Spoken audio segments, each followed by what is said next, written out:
दोस्तों, नेतन याहू ने अपनी कौम से खिताब किया है और कई अहम बातों का उन्होंने इंकशाफ कर दिया है। वो इंकशाफात किए हैं जो कि हमारी कौम के साथ हमारे हुक्मरानों ने झूठ बोला है।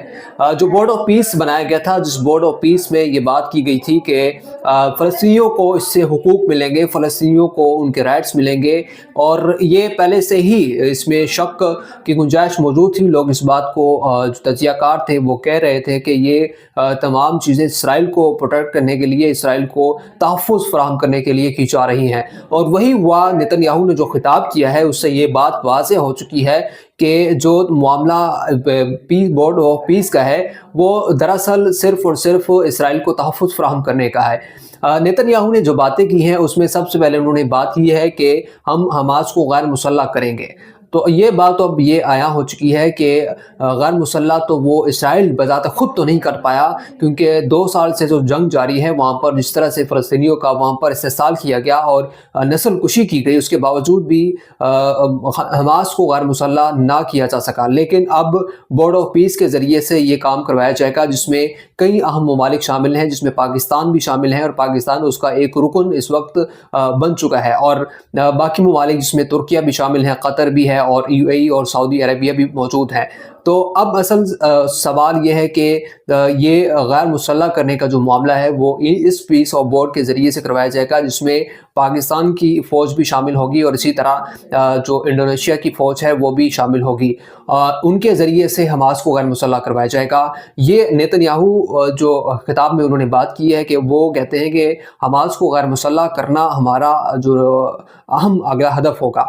उसके साथ साथ उन्होंने कहा कि फ़लस्तीनियों का जो अगला स्टेप लिया जाएगा, जो कि साहरी पट्टी पर एक शहर तामीर किया जाएगा जिसमें इसराइल की हुक्मरानी होगी। इसराइल उसको उस तमाम इलाके से फ़लस्तीनियों को बेदखल करेंगे और फ़लस्तीनियों का उस बोर्ड ऑफ पीस में कोई हिस्सा नहीं होगा, या जो अगला स्ट्रक्चर बनाया जाएगा गाज़ा का, उसमें फ़लस्तीनियों का कोई अमल दखल नहीं होगा। तो ये बात भी अब वाज़ेह हो चुकी है। तो ये बात करना कि फ़लस्तीनियों को इस पीस ऑफ बोर्ड के ज़रिए से हुकूक मिलेंगे, उनको तहफ़्फ़ुज़ फराहम होगा, तो वो अब नेतन्याहू ने वाज़ेह कर दिया है कि ऐसा कोई मामला नहीं है। अब जो होगा वो इसराइल की ईमा पर होगा।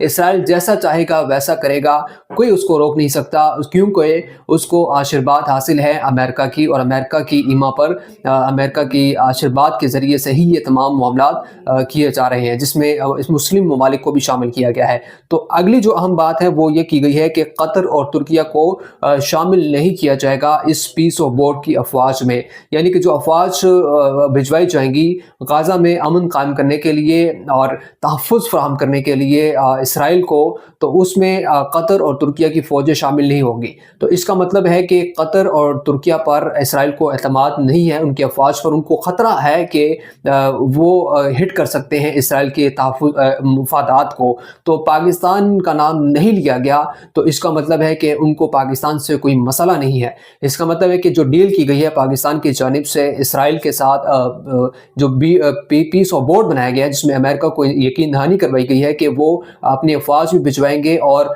तहफ़्फ़ुज़ फराहम करेंगे इसराइल को, ये इनडायरेक्टली बात की गई है। और जो पाकिस्तान में बयानिया बिल्ड किया जा रहा है हुकूमत की जानिब से, वो ये कहा जा रहा है कि पाकिस्तान कभी भी हमास को गैर मुसल्लह नहीं करेगा और हुकूक दिए जाएंगे फ़लस्तीनियों को। तो ये इसराइल के वज़ीर आज़म ने जो खिताब किया है, इससे तो सारी बात आया हो चुकी है कि ऐसा कोई मामला नहीं है। अब जो होगा वो इसराइल की ईमा पर होगा। तो आप तो असल तहफ़्फ़ुज़ फराहम करने जा रहे हैं इसराइल को।